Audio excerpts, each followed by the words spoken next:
Hey guys, tonight we slip into the candlelit shadows of medieval streets, where whispers about the very shape of the world float through taverns and cloisters. You've probably heard the classroom story that people in the Middle Ages believed in a flat earth, that they were terrified ships would tumble off the edge if they sailed too far. Sounds dramatic, right? But the truth, that slippery, winking thing, paints a very different picture.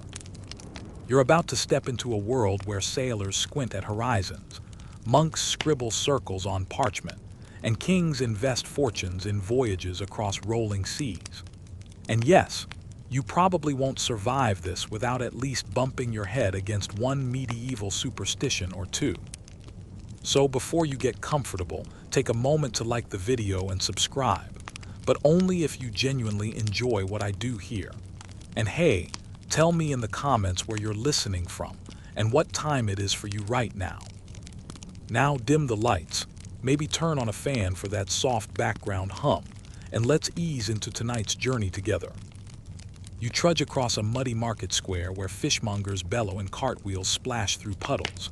Somewhere above, bells toll from a church tower, their bronze throats carrying the rhythm of the town. Around you, life looks earthy, immediate, very flat. But the minds of these people, they already curve toward the roundness of the earth. Contrary to that stubborn textbook myth, most educated medieval folk didn't think the world was flat at all. They were already centuries deep into the idea that Earth was a sphere, thanks to echoes of ancient Greek learning that survived the fall of Rome. In fact, if you slip into a monastery scriptorium and peek over the shoulder of a tonsured monk, you'll notice he's copying texts by thinkers like Aristotle and Ptolemy, who had both confidently described the Earth as a globe. The monk's quill scratches on parchment, drawing little circular diagrams. He pauses to blow gently on the ink. No laughter, no doubt, just conviction. The Earth is round, and that's what he'll pass on to the next generation of readers.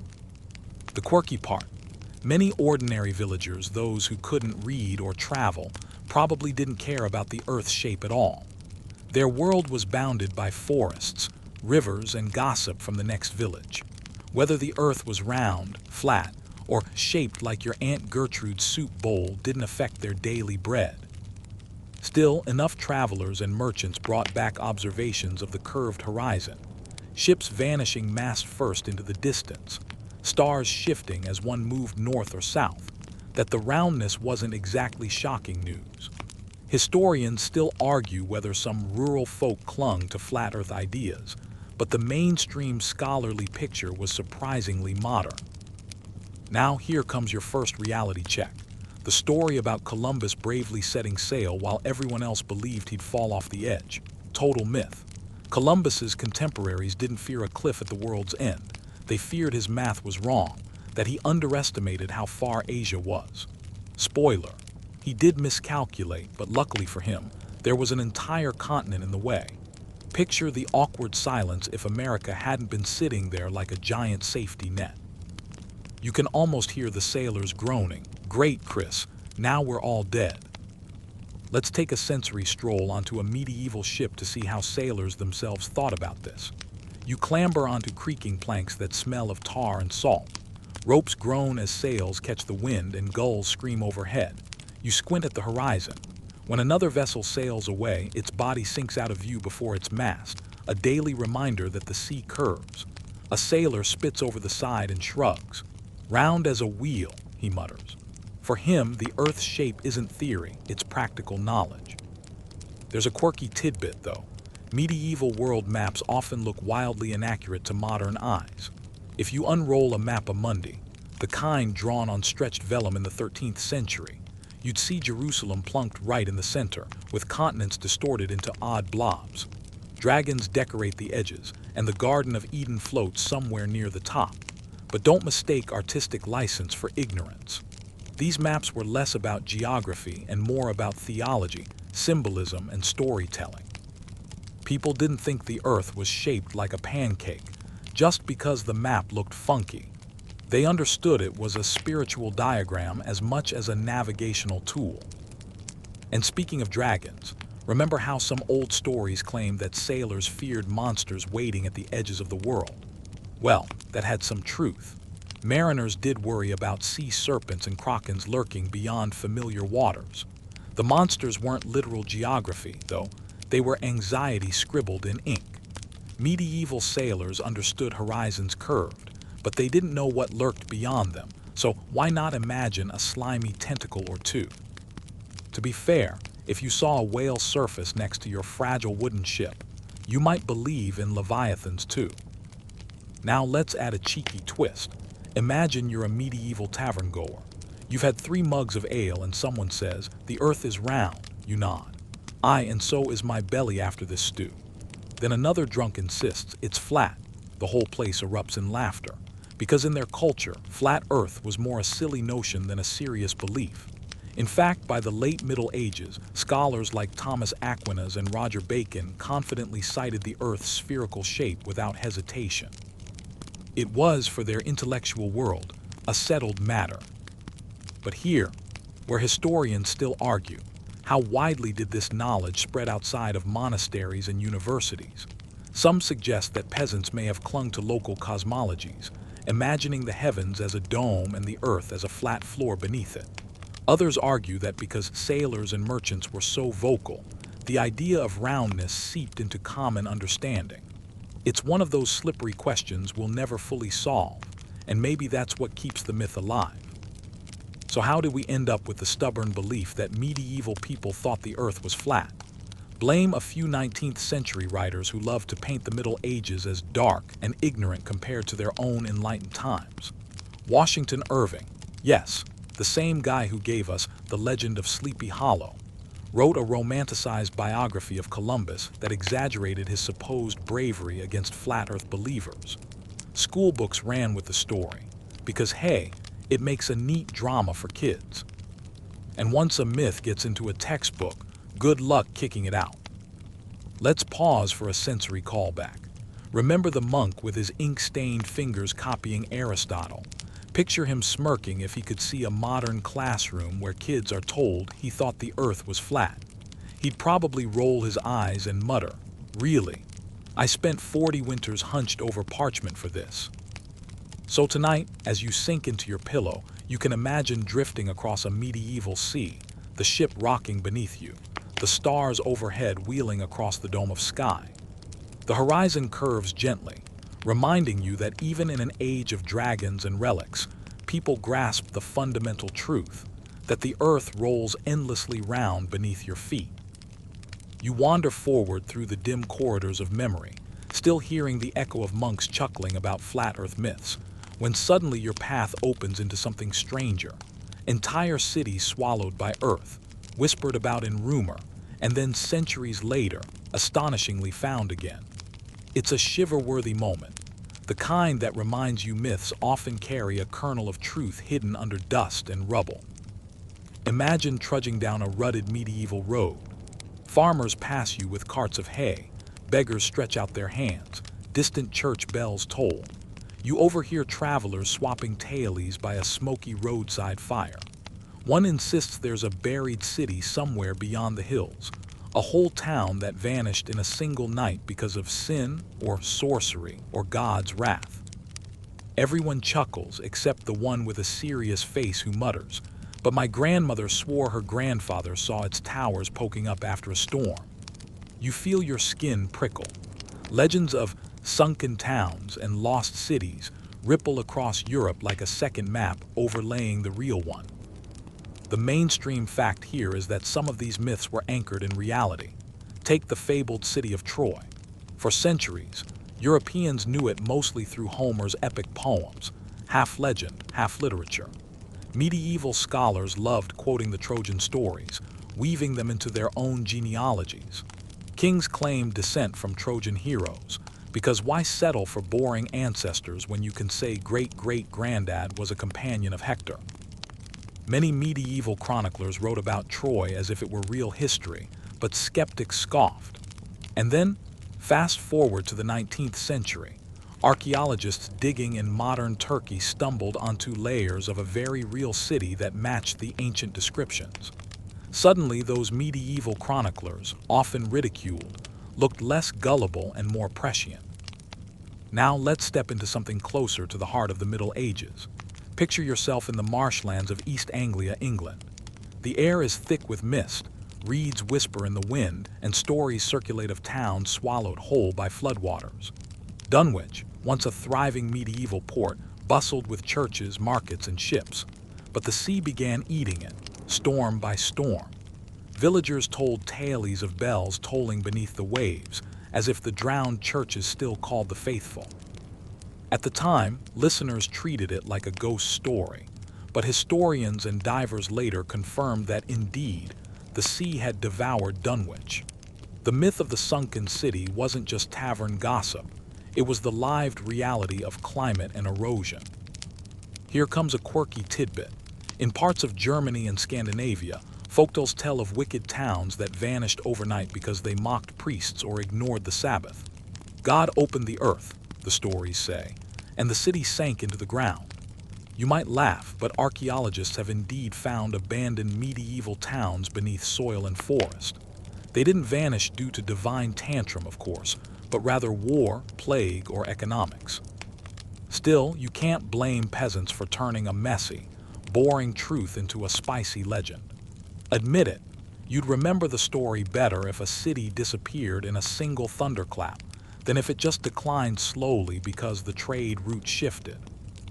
Historians still argue whether medieval storytellers actually believed these myths, or whether they used them as cautionary tales.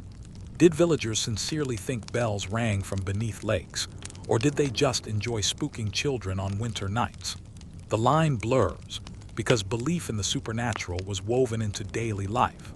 If your cousin's field sprouted ruins after a landslide, it was easy to imagine a whole wicked town lurking below. Now let's paint a sensory picture of what rediscovery felt like. You're trudging with a group of peasants through a forest clearing after a storm. The air smells of wet earth. Suddenly, poking out of the ground, you see a row of strange stone blocks, arches half buried, a broken pillar, maybe even a carved face. The peasants gasp and cross themselves. The buried city, someone whispers. To you, with modern eyes, it looks like the remains of a Roman villa or fort. But to them, it's proof of a myth come alive.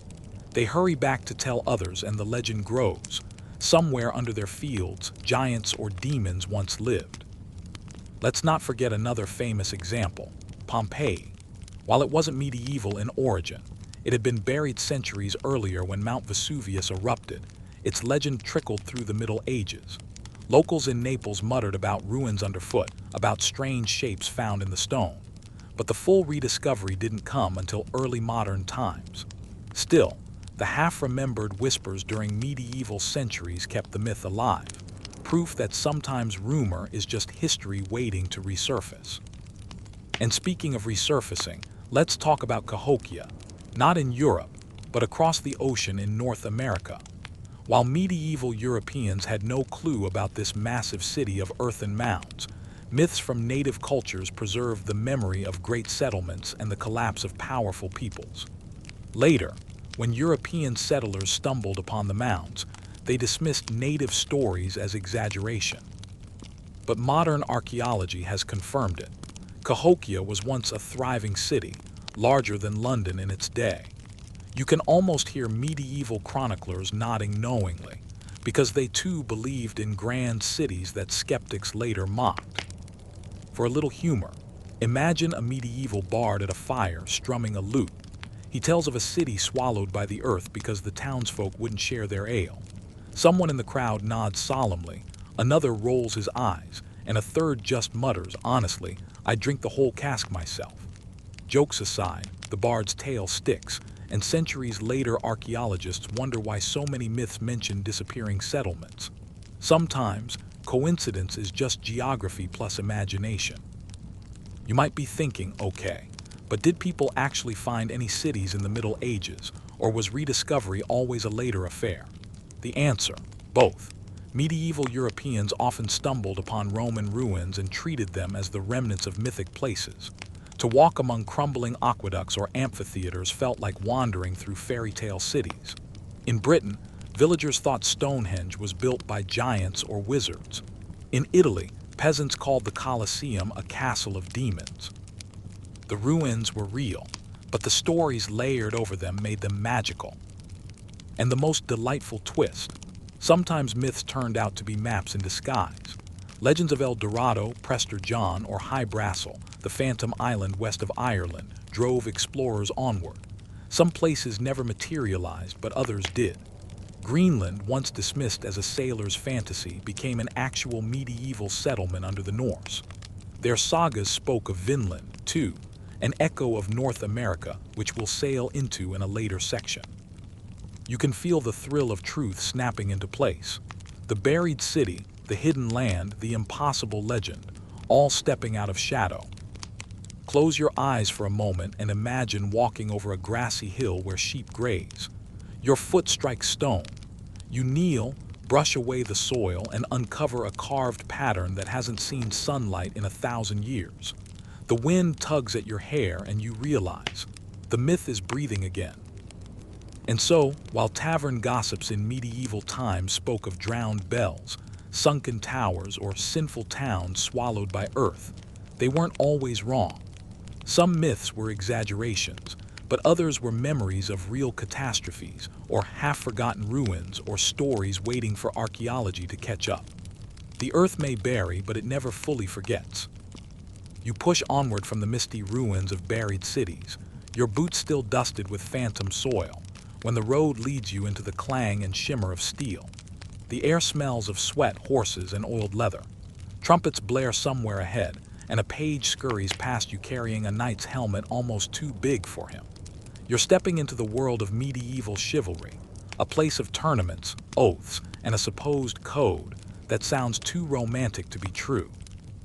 And yet, under the shining gloss of myth, something surprisingly real gleams.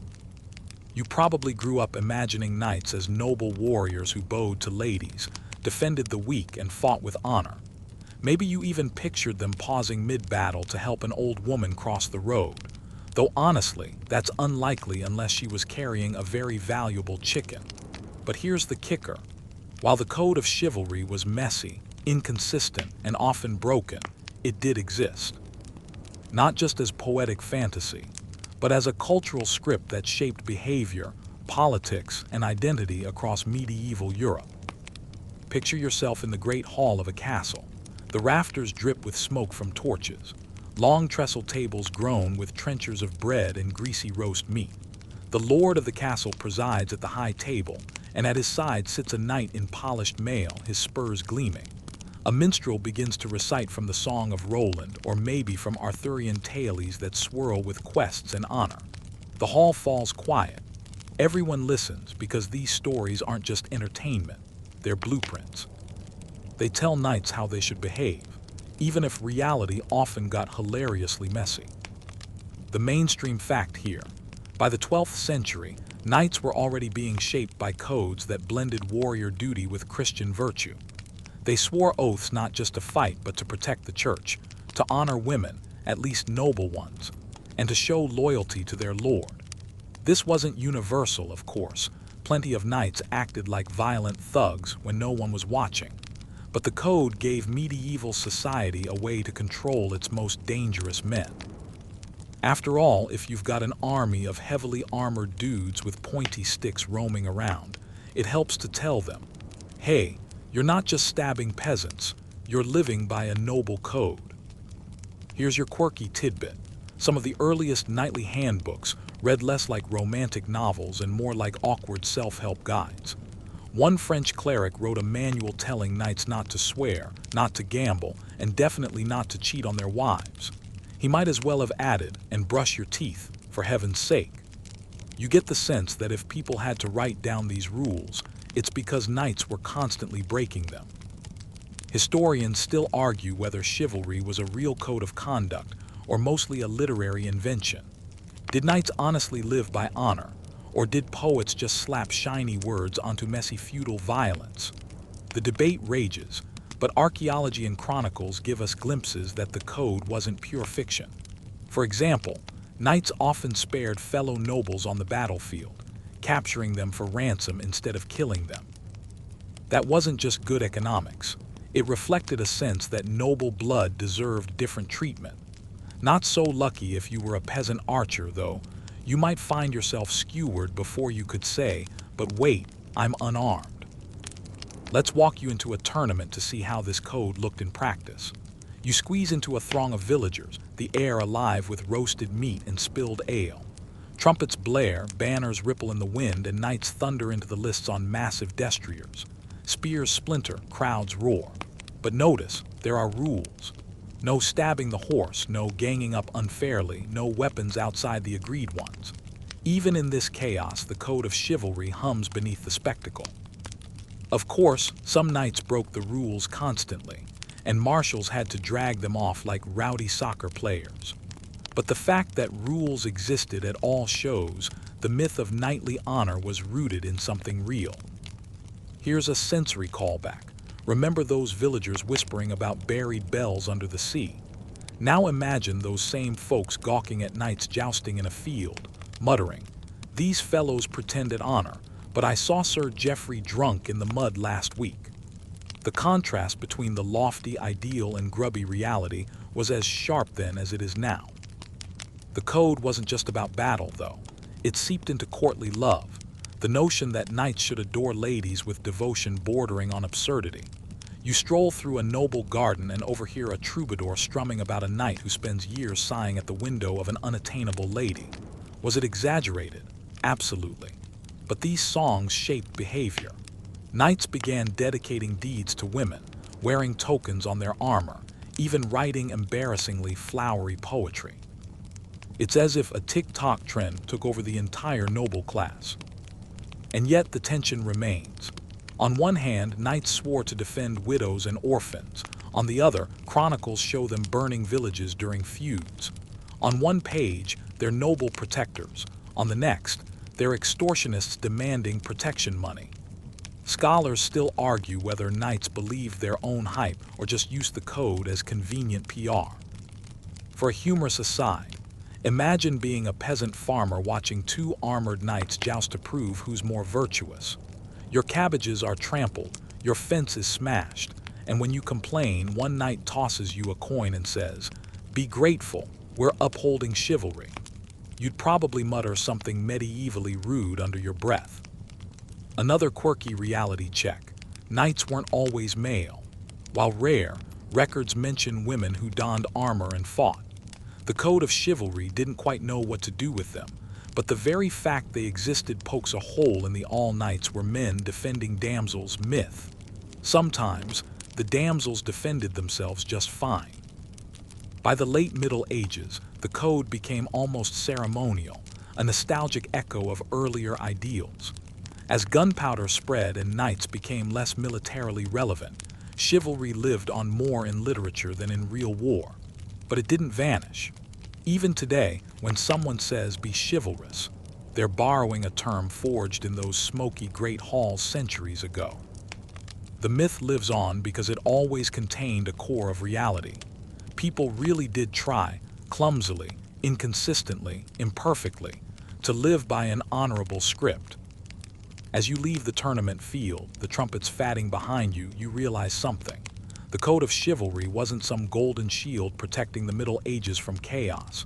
It was a patchwork, stitched together from Christian sermons, poetic fantasies, and real battlefield practice.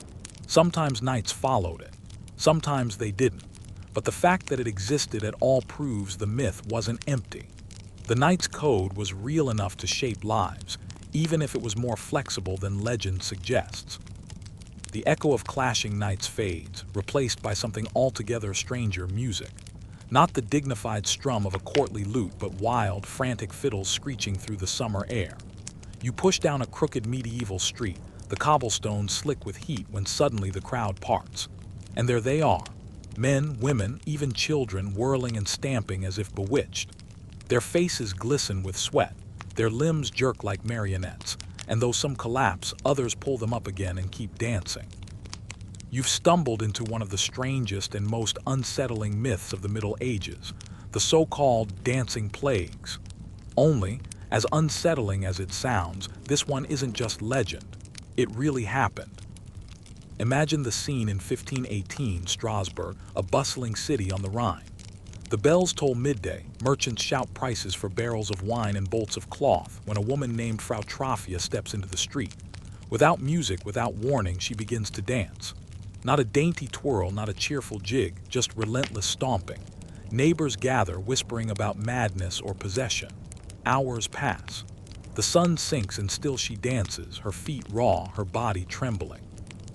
And then, as if her wild movements were contagious, others join.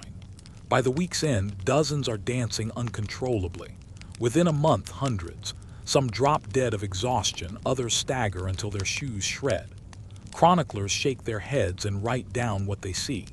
The myth of a city gone mad with dance sounds unbelievable, but here's the fact: it happened. Now, medieval people loved stories of divine punishment and curses. So naturally, they thought the dancers were struck by St. Vitus or St. John, saints associated with trembling, seizures, and, you guessed it, compulsive movement.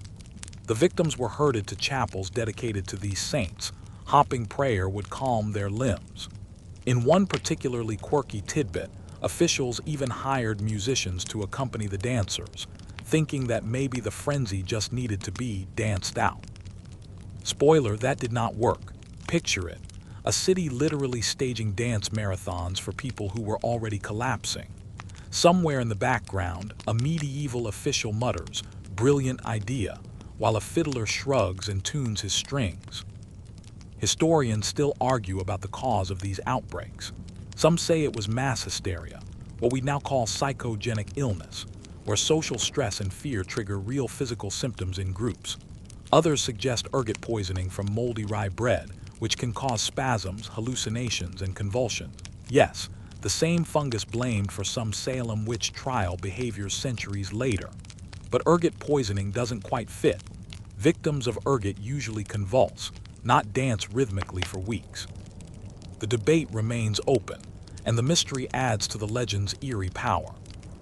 Let's zoom into the sensory experience. You stand among the crowd, the summer heat pressing down like a smothering blanket. The dancers' feet slap the stones, raising dust. You hear ragged gasps, the wet thud of bodies hitting the ground, and the scrape of musicians trying to keep up. The smell is a mix of sweat, unwashed bodies, and fear. A mother clutches her child, whispering prayers, while a priest lifts a cross high, commanding the dancers to stop. But they don't. They can't. It's hypnotic, terrifying, and real. And Strasbourg wasn't alone. Similar outbreaks appear in records from the 14th to the 16th centuries, across Germany, France, and the Low Countries. In Aachen, in Cologne, in towns along the Moselle River, people fell into the same compulsion, spinning and stamping until they collapsed. Chroniclers described them as half-possessed, half-suffering. You can almost hear the whispers in taverns afterward. Don't go near the bridge. The dancing plague struck there. Now let's insert a little humor. Imagine being a medieval baker accused of selling moldy bread after such an outbreak. "It wasn't me," he protests. "Yes, the rye smelled a little funny, but you can't blame me if the whole village started doing the worm in the marketplace." The crowd isn't convinced. They shake their heads, muttering about demonic grain. Honestly, you'd want to change professions after that. Here's another quirky angle. Sometimes these outbreaks were linked to music and processions. Whole groups would march in pilgrimage, singing and swaying until it tipped into frenzy. The line between ecstatic devotion and compulsive movement blurred. Some records even describe participants laughing hysterically, stripping off clothes, or collapsing in trances. If you squint, it looks a bit like a medieval rave, minus the glow sticks and plus a lot more religious panic. And what about the victims? Chroniclers wrote that many begged for help, crying out to be released from the compulsion. Some danced until their ribs broke, others until they bled from their feet. And still, they couldn't stop. Modern researchers suggest stress played a role. After all, the outbreaks often came during famines, wars, or plagues. Imagine living in a city where death lurked on every corner, taxes crushed you, and disease stalked the streets. In that pressure cooker, maybe your body rebels in ways no one fully understands. Remember the nightly tournaments from the last section. Those rules and rituals gave structure to violence. The dancing plagues, in contrast, were chaos breaking into daily life. One moment you're shopping for turnips, The next your neighbor is spinning herself into exhaustion. Medieval society struggled to explain it, so they wrapped it in myth. Saints punishing sin, demons possessing bodies, or the devil himself laughing at humanity. Historians still argue whether the Strasbourg case was exaggerated. Could hundreds really have danced for weeks? Some suggest chroniclers loved a juicy story and inflated numbers. Others insist the city council records show they took it seriously, so much so that they spent money on chapels, processions, and musicians. If the myth was exaggerated, it was still grounded in something real enough to terrify officials. For a callback, remember those buried bells ringing beneath the sea in Dunwich. Now picture the bells of Strasbourg tolling over streets where dancers stagger in dust and sweat. Both stories blur the line between eerie myth and undeniable truth. Both remind you that medieval life often looks stranger than fiction. You lean against a timber-framed house, watching the frenzy continue. The fiddler's bow screeches, a woman collapses, a child cries, and still the dance goes on. And you realize something. The myth of the dancing plague isn't myth at all. It's history's reminder that human bodies and minds can spin into collective mysteries we still can't fully explain. As night falls in Strasbourg, the torches flare, and the shadows of the dancers leap across the walls. You slip away, shaken, with the sound of stamping feet following you down the darkened street. You leave behind the eerie echoes of stamping feet in Strasbourg, and your path turns northward, where the air sharpens, briny and cold, and gulls wheel overhead. The cobbled streets give way to wooden docks, the smell of tar and salt thick in your nostrils. You hear the creak of longships, their dragon-proud silhouettes slicing the mist. And suddenly, you're in the world of the Vikings, not the TV show caricatures with permanent eyeliner, but real Norse seafarers whose sagas once sounded like drunken campfire tales. Only, here's the twist. Many of those sagas, long dismissed as myths, were proven true. You've probably heard of Leif Erikson, the guy who supposedly beat Columbus to the Americas by about 500 years. For centuries, his story lived mostly in the Icelandic sagas, half epic poetry, half tall tale. Scholars sniffed at them, muttering, "Cute legend, but surely no Viking ever crossed an entire ocean." And yet, the more you lean over the railing of this longship, the more obvious it becomes. The Norse were insanely good sailors. They knew how to read the sun, the stars, the swell of waves, and even the flight of birds to chart their way. A globe-spanning voyage suddenly doesn't sound so impossible. The mainstream fact is clear. Archaeological digs at Elance Ox Meadows in Newfoundland, Canada, uncovered unmistakable Norse settlement remains, iron nails, turf houses, and butternut shells that prove contact beyond Greenland. It wasn't just a saga invention. The Vikings did reach North America centuries before Columbus. The moment archaeologists confirmed it in the 1960s, you could practically hear Leif Erikson chuckling in Valhalla. Told you so. Let's pause and breathe in the sensory detail. The sea slaps against the ship's hull. You're wrapped in a damp wool cloak, salt crusting your lips. A crewman hums under his breath while another sharpens an axe with methodical strokes. Ahead, the horizon glows faintly. It could be a storm. It could be land. The ship rocks and you clutch the rail, realizing that for these Norse sailors, every horizon might reveal a myth made real. Here comes the quirky tidbit. Norse sagas didn't just talk about Vinland, their name for parts of North America. They described grapes, vast forests, and encounters with indigenous peoples. Medieval scholars often dismissed these details as exaggerations. Surely no grapes grew in the frozen lands the Vikings supposedly reached. But when butternut shells, a tree that doesn't grow in Newfoundland, turned up in that Norse settlement, it proved the Vikings had traveled even farther south than previously thought. Suddenly, the saga image of grapes didn't look so silly. Imagine the face of a medieval scholar hearing that news. Wait, so the drunk saga writer was right. Fantastic. Historians still argue how far the Vikings traveled, how long they stayed, and how extensive their contact with indigenous peoples really was. Did they only build a few seasonal camps? Did they trade peacefully or did conflicts flare up? The sagas describe skraelings, their word for the locals with whom they had tense encounters. Some scholars read those accounts as evidence of violence, others see signs of trade. The truth, as usual, is complicated. Step into one of those sagas with me. Picture a Norse crew dragging their longship onto a sandy beach, the air sweet with pine. They set up turf houses, smoke curling from crude chimneys. One day, a group of indigenous hunters approaches. The Norse grip their spears nervously. The locals eye them warily. Then someone offers milk or iron tools or furs. It depends on which saga you read. For a moment, the scene is tentative, fragile. Then it shatters when a bull bursts out of the Norse camp, spooking everyone. Panic spreads, weapons flash, and suddenly you've got blood and retreat. Was it myth? Was it memory? Archaeology suggests the encounters were real, even if the sagas embroidered them with drama. Let's add some humor. Imagine being the poor Viking tasked with explaining to his chieftain why the new settlement failed. Well, we found grapes. That was great. But then Olaf tripped, spilled fish guts on the visitors. The bull went berserk, and now we're rowing home.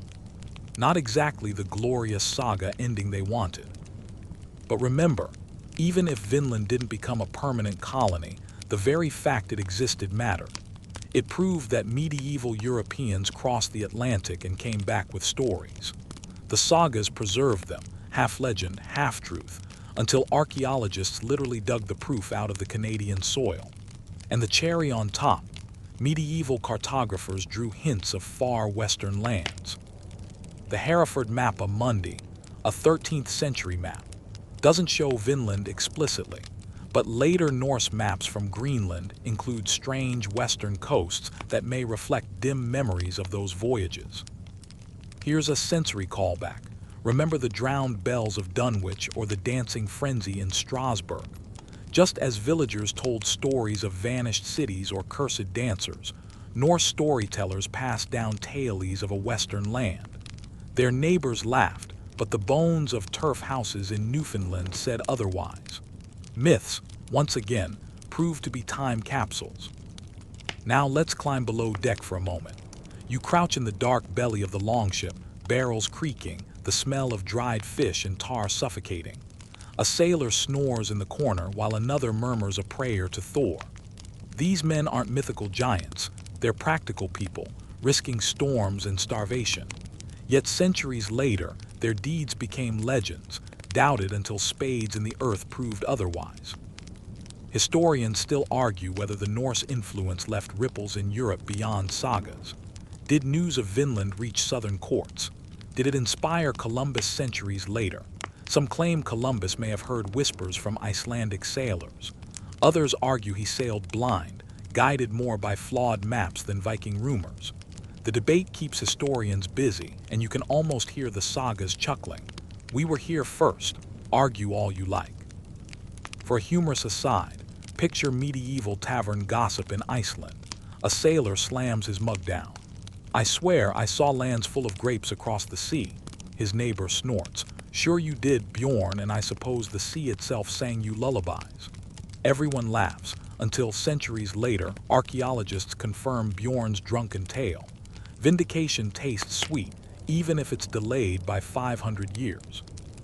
So here you are, standing on a cold Vinland shore, the tide hissing over rocks, the air filled with the smell of pine and salt. The settlement is small, precarious, a handful of turf houses clinging to the land. But it's real. The Viking voyages west weren't just sagas. They were history, buried under skepticism until proven with wood, iron, and shell. As you turn from the shore, the longship creaks behind you, ready to sail back into the mist. You can almost hear the sagas whisper, "Remember us." And now you know, you can't dismiss every medieval myth as fantasy. Sometimes the sea carries truths as easily as it carries ships. You step away from the northern winds of Vinland, brushing the salt spray from your cloak, and suddenly you find yourself somewhere very different. The air is warmer, heavy with the aroma of roasted meat, spiced wine, and candle wax dripping from iron chandeliers. Wooden beams arch above you. Musicians pluck lutes at the edge of the hall, and servants hurry with platters so heavy they wobble under the weight. You're at a medieval banquet, the kind of feast where the whole village might gossip for weeks about the dishes served. And here's the thing, those stories about poisoned feasts, where kings, dukes, or bishops mysteriously keeled over mid-toast, for a long time scholars rolled their eyes. A poisoned banquet, please. That's just a storyteller's invention, some Shakespearean flair. But the evidence says otherwise. Tonight, you get a front row seat at the kind of meal where the wrong sip could mean your last. The flicker of torches makes the gold goblets glimmer dangerously. Across the hall, a noble laughs a little too hard at a joke, then suddenly grips his chest. The music falters, people gasp, and servants freeze mid-step. Was it indigestion, or was it murder baked right into the menu? The mainstream fact. Medieval Europe did witness real cases of food or drink being used for assassination. Chroniclers tell us of feasts where powerful figures fell suddenly ill, and modern historians believe at least some of these tales reflect real poisonings. A famous case, the death of Duke Godfrey of Lower Lorraine in 1069. According to records, he died after a banquet widely suspected of being poisoned. Another, King John of England, yes, the villain from Robin Hood, reportedly died in 1216 after eating a surfeit of peaches and cider. For centuries, people whispered it was deliberate poisoning. Was it? Scholars still argue. Maybe he was poisoned. Maybe he just had food poisoning from unwashed fruit. Either way, it shows how easily a feast could turn fatal. Here's the quirky tidbit. Medieval cooks were sometimes accused of being secret poisoners, especially if their employer died suddenly. Imagine being a poor cook who just overseasoned the venison stew, and suddenly you're in chains because the Duke had stomach cramps. In fact, to counteract suspicions, elaborate rituals developed around banquets. Servants might taste test food before the Lord ate it. Poison-testing goblets even appeared, silver cups thought to change color if toxins touched them. Of course, modern science says the goblets did nothing useful, but hey, it's the thought that counts. Let's paint the sensory scene. The banquet hall smells of rosemary and cinnamon. Fat crackles in spits where geese roast slowly. Pies are brought out, the crusts gleaming with egg wash, sometimes baked with live birds inside so they'd burst out when cut open, entertainment medieval style. But underneath the merriment lies a sharp tang of fear. Every bite could be safe or laced with arsenic. You take a cautious sip from your goblet, the wine sour on your tongue, and you can't help but glance at the servant who poured it. Is he smirking, or are you just paranoid? Now let's get into the scholarly debate. Historians still argue whether medieval poisoning was as common as the legends claim. Chroniclers love to dramatize deaths, and poisoned at a banquet made for a juicier story than died of dysentery after drinking bad water. For example, the death of Emperor Henry VII in 1313 was said to be from poisoned communion wine. Many scholars now suspect he simply suffered from malaria. On the other hand, poison was certainly possible. Arsenic, for example, was widely known, colorless, tasteless, and terrifyingly effective. So the truth lies somewhere in between. Not every banquet was a murder mystery, but some definitely were. Here's a humorous aside. Imagine the nightmare of being a medieval food critic. You take a bite, scribble your notes, and then you collapse. 3 stars for flavor, -2 for the arsenic, would not recommend. Not the kind of Yelp review that helps the next customer. One famous poison banquet tale involves Pope Clement II in 1047. He died suddenly after a feast in Rome, and later tests on his remains suggested he might indeed have ingested lead or arsenic. Was it deliberate poisoning, or did his wine come from lead-lined vessels? Either way, his sudden collapse gave centuries of gossip fuel. You can almost hear the medieval whispers echoing in the dark. The Pope, poisoned at his own table. Now picture yourself seated at one of these banquets. A servant lays a trencher in front of you, thick bread used as a plate. Grease soaks into it, and you tear pieces with your fingers. Across the hall, the Lord raises his goblet, giving a toast to loyalty and friendship. But loyalty in this room is thin. Ambitious cousins eye his seat with longing. Political rivals grin a little too wide. And somewhere, someone knows a vial of powder has already been slipped into the spiced wine. Here, another quirky note. Some medieval people believed that jewels could protect against poison. A noble might wear a ruby ring, convinced it would darken in color if toxins were near. Spoiler alert, it didn't work, but it made them feel safer, just like modern people clutching their rabbit's foot before a big exam. Superstition has always been the poor man's security blanket. You glance at the head table where the noble suddenly coughs, then wheezes, then collapses into his pudding. Gasps ripple through the hall. The musicians drop their lutes. Servants rush forward. Some cry out, "It's poison," while others mutter, "He just ate too much eel pie." And there you have it, the eternal medieval mystery. Historians still argue whether King John's famous peach death was murder or food poisoning. Some blame his enemies for slipping toxins into his feast. Others suggest he simply gorged himself during a fever. And here's the kicker. Even if he wasn't poisoned, the rumor itself mattered. In a time when truth was slippery and politics brutal, accusing someone of poisoning was as powerful as poison itself. Let's circle back to the sensory detail. The banquet hall grows chaotic. Torches sputter in the draft as nobles push back from their tables. Servants scurry, carrying dishes away in case the food itself is tainted. You shrink back, the bread trencher heavy in your hands, suddenly unappetizing. The smell of roasting goose now turns your stomach. And just for a callback, remember when peasants had to trudge through storms just to find a haystack to sleep in? Well, at least they didn't have to worry about being poisoned at a feast. Sometimes being poor had its advantages. Less silver, fewer banquets, but also fewer suspicious cousins eyeing your goblet. One last humorous image. Somewhere, a medieval apothecary sits smugly in his shop, surrounded by jars of herbs and powders. Someone bursts in, demanding, "Did you sell arsenic to the Duke's cook?" The apothecary shrugs. "I just sell the stuff. What you do with it is your business." It's the medieval version of a pharmacy disclaimer. And so you step away from the banquet hall, the laughter turned to whispers, the feast soured by suspicion. The myth of poisoned banquets wasn't always a myth. Sometimes, the goblet really did carry more than wine. And even when it didn't, the rumor of poison was just as deadly.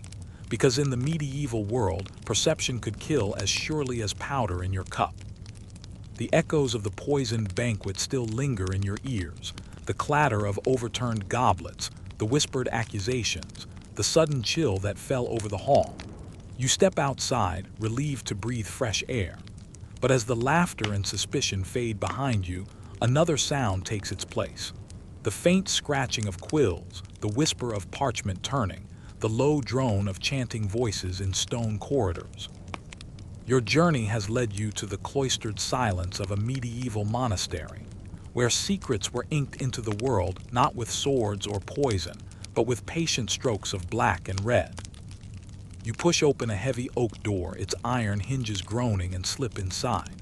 The air is cool, thick with the scent of vellum and beeswax candles. Shadows stretch across stone walls. Rows of wooden desks line the scriptorium, each occupied by a monk bent low over a manuscript. The scratching grows louder as you step closer, quills dipped into oak gall ink, letters unfurling like vines across the page. You've arrived in a place of myths, the secret libraries of monks. For centuries, people whispered that monasteries hoarded forbidden knowledge, books of strange sciences, heresies, and ancient wisdom locked away from common eyes. Were these just romantic exaggerations? Not entirely. The mainstream fact: monasteries truly were the treasure houses of medieval knowledge. During the so-called Dark Ages, when literacy plummeted across much of Europe, monks preserved ancient texts, Greek philosophy, Roman law, medical treatises, and even pagan stories. Without their tireless copying, much of the ancient world would have vanished. One famous example: the works of Aristotle, which filtered into medieval Europe through monastic libraries, and sometimes via Arabic translations. If you've ever sat in a philosophy class rolling your eyes at Aristotle said, well, You can thank the monks who copied his stuff by candlelight. But here comes the quirky tidbit. Monks didn't just copy sacred scripture. They doodled. Yes, really. In the margins of manuscripts, you'll find bizarre little sketches, rabbits jousting, snails fighting knights, cats playing harps. Imagine Brother Thomas, after 6 hours of carefully forming Latin letters, suddenly sketching a ninja bunny stabbing a dog. Some scholars argue these doodles carried hidden meanings, political satire, or moral commentary. Others suggest the monks were simply bored out of their tonsured skulls. Either way, their secret libraries weren't just solemn, they were sprinkled with humor, like medieval Easter eggs. Let's settle in. You hear the faint cough of a monk nearby, the rustle of his wool habit. The scriptorium is cold. Your breath puffs faintly in the air. A brother mutters as he sharpens his quill with a small knife. Outside, the bells toll, marking the passage of time, but inside the rhythm is dictated by ink and parchment. Historians still argue whether monasteries deliberately suppressed certain texts or simply preserved what they could. The debate centers on works like the so-called heretical Gospels or texts on alchemy and astrology. Were monks hiding dangerous knowledge in locked cupboards out of fear of inquisitors? Or did they copy them just like everything else, but those copies didn't survive the centuries? The tantalizing truth is that fragments have been found suggesting both. For instance, the monastery at Monte Cassino is believed to have housed medical texts with surprisingly advanced remedies, some later dismissed as superstition, others proven effective by modern science. Here, another quirky note. Sometimes monks used palimpsests, old manuscripts scraped clean to reuse the parchment. Imagine erasing Cicero's speeches to make room for a psalter. But here's the twist. With modern imaging technology, scholars can now see the erased layers beneath. Entire lost works of ancient authors have resurfaced from beneath the prayers of medieval monks. It's like discovering a hidden hard drive under your grandmother's diary. Picture this scene with me. You walk deeper into the library, torchlight flickering against shelves stacked with chained books. That's right, books were literally chained to the desks to stop wandering hands from stealing them. Each volume is massive, bound in leather, smelling of age. A monk runs his finger reverently across the spine of one, murmuring a prayer before opening it. You lean over and glimpse strange diagrams, circles, stars, and cryptic notes. Is it astronomy, astrology, medicine? It blurs together. No wonder myths spread of monks hiding secret knowledge. To an uneducated visitor, these books might look like sorcery. Let's indulge in a little humor. Imagine stumbling across a monk's doodle of a cat in the margin, looking suspiciously like your modern pet glaring at you for being late with dinner. You can almost hear Brother Thomas sigh. Even in the 12th century, cats were jerks. Some myths, it seems, never needed proving. But there's a darker edge here too. Rumors spread in medieval villages that monks used their libraries to control knowledge. The common folk rarely read Latin, so the books were inaccessible anyway. This gap between literate clergy and illiterate laity fed suspicions that monasteries contained dangerous truths. Were they hiding prophecies, forbidden spells, books that challenged the church? The myths grew with every locked door and every whispered chant. And yet, without those secretive monks, so much would have been lost. Take the famous Book of Kells, an illuminated manuscript of the Gospels created in Ireland around the 9th century. Its pages shimmer with intricate patterns, so elaborate you could spend hours tracing them. It's not just scripture, it's art, science, devotion, and obsession poured into parchment. Monastic libraries preserved treasures like this for centuries. Now for a sensory callback. Remember that poisoned wine goblet? Here in the library, the goblet has been replaced by an inkwell, dark and glistening. But the stakes feel just as high. One slip of the quill, one spilled blot, and hours of work are ruined. The tension hums in the air, quiet but relentless. Historians still argue about the extent of forbidden knowledge in monasteries. Some claim monks quietly copied astrological texts, herbal remedies, even works of Arabic science, smuggling them into Christian Europe. Others argue the libraries were more mundane. mostly Bibles, sermons, and standard theology. But discoveries like the Archimedes palimpsest, a lost work of Greek mathematics hidden beneath a medieval prayer book, suggest the truth is stranger.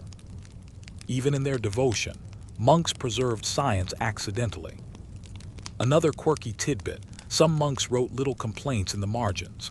"Oh, my hand is weary," one scrawled. "This parchment is bad," another added. "Now I've written it all, give me a drink." Centuries later, their grumbling makes them sound so human, so relatable, you half expect them to pull out a smartphone and tweet about their day. Let's pause to absorb the scene. Candlelight flickers against the stone walls. Dust motes dance in the air. A monk stretches his cramped fingers, sighing before dipping the quill again. You slide your hand along a heavy desk, the wood smooth with centuries of use. The quiet hum of the library feels timeless, endless. This is where myths were born, not just of what was copied, but of what was whispered to have been copied. And maybe that's the real secret. It wasn't that monks always hid forbidden books. It was that they represented the tantalizing possibility of knowledge out of reach. In a world where most people couldn't read, even the act of writing seemed magical. You step back into the night air, your ears ringing from the silence inside, your mind buzzing with the echoes of scratching quills. The secret libraries of monks weren't entirely mythical. They were real, filled with treasures, some sacred, some strange, some erased, some rediscovered centuries later. The myth that monks hoarded knowledge turns out to be half-truth, half-gossip, and all too human. The echoes of the monks' quills fade as you step back into the night. The chill stone of the cloister gives way to open air, and the silence of ink and vellum is replaced by something heavier, the sound of distant drums, the clash of iron, and a low rumble beneath your feet. At first you think it's thunder rolling in, but the ground shakes harder closer. Then you hear it, trumpeting cries that cut through the din of battle like horns from some prehistoric age. You press forward into the smoke and chaos, and your eyes widen. No, this isn't India or Africa, it's medieval Europe, and those enormous shapes lumbering out of the haze aren't myths. They're elephants. For centuries, stories floated through medieval chronicles of war elephants being paraded through European cities, terrifying enemies and astonishing peasants. Many scholars once dismissed these tales as exaggerations. Surely no king in chilly France or Italy had access to elephants, right? That was exotic nonsense, a touch of myth to make a ruler look more impressive in the stories. But the myths were true. War elephants did set foot on European soil, and they left such an impression that their shadows lingered in chronicles, tapestries, and legends. Mainstream fact is clear. In the early Middle Ages, Charlemagne, the Frankish king crowned emperor in 800, actually received a live elephant as a gift from Harun al-Rashid, the Abbasid Caliph of Baghdad. His name was Abul Abbas, and he wasn't just a zoo oddity. Charlemagne reportedly marched him into campaigns against the Danes in 804. Imagine the poor Viking scouts catching sight of that. Chief, they've got a giant gray beast that trumpets fire. No wonder the legend stuck. The quirky tidbit. Abul Abbas supposedly died not in battle but of pneumonia after crossing the Rhine River. Yes, after all the pomp and shock he caused, the poor creature succumbed to the medieval equivalent of a chest cold. Not quite the heroic saga ending the Franks probably imagined. You can almost picture some monk in Aachen sighing as he dipped his quill. And so, the mighty beast sneezed and perished. The sensory detail of the battlefield grips you. Picture it, the clamor of swords and shields, the sweat of armored men, the acrid smoke of torches.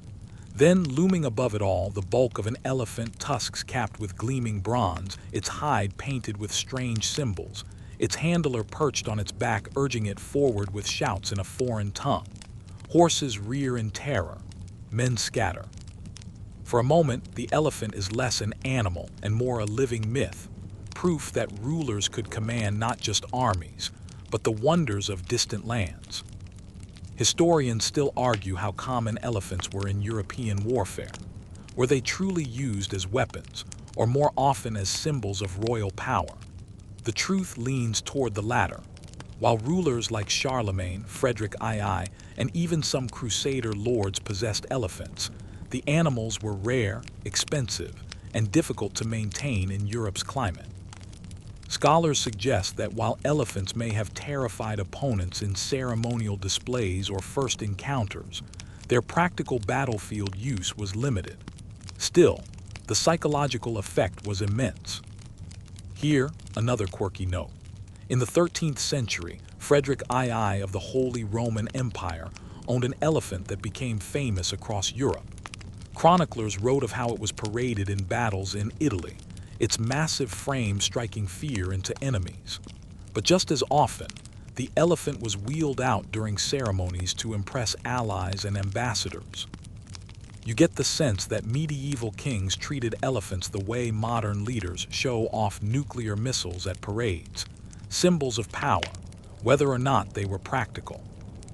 Now picture yourself as a peasant standing on the edge of the battlefield. You've trudged through mud, clutching your rusty spear, expecting to face armored knights and shouting men. Suddenly, the earth shakes and an elephant looms into view, its skin glistening with oil, its tusks gleaming. You gape slack-jawed and think, right, that's it, I'm out. You toss your spear and bolt for the woods.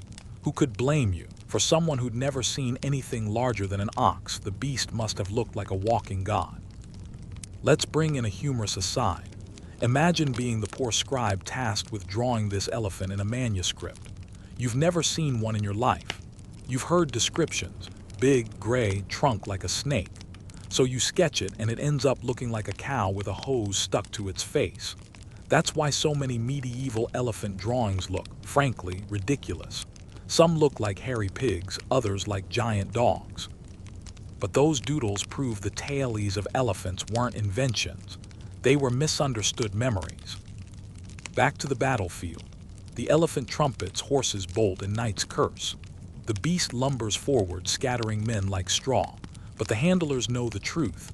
Elephants could be as dangerous to their own side as to the enemy. A wounded elephant might panic, turning back into friendly lines. Chronicles describe entire formations collapsing under the frenzy of a rampaging war elephant gone rogue. It was both an asset and a liability, half war machine, half chaos engine. Historians still argue whether Abul Abbas, Charlemagne's famous elephant, ever actually fought in combat. Some chroniclers imply he did, others suggest he was more for show. The debate mirrors the larger question: were elephants a true military asset in Europe, or mostly exotic gifts that boosted a ruler's prestige? The truth probably lies somewhere between. Impressive enough to inspire legends, rare enough to spark disbelief, but real enough that myths of European war elephants were eventually proven true. Another sensory callback. Remember the monks' libraries, where knowledge was locked away like treasure. Think of the war elephant as a similar kind of knowledge, but on 4 legs, trumpeting.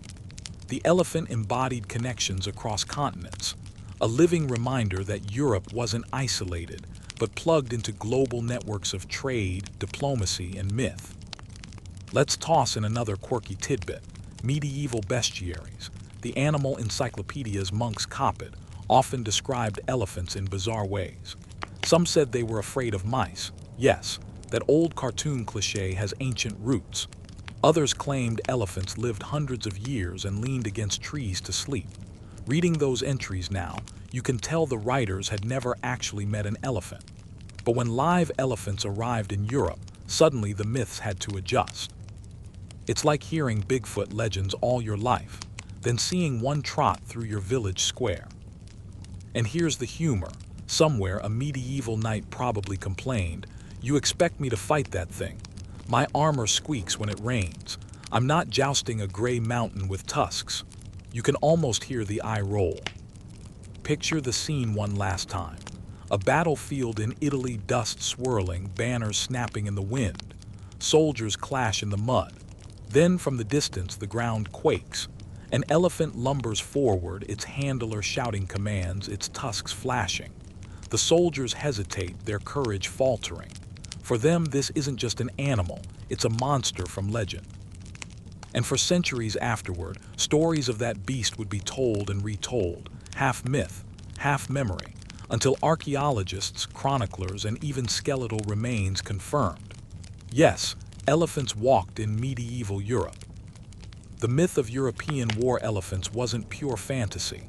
It was reality, rare, awe-inspiring, and sometimes deadly.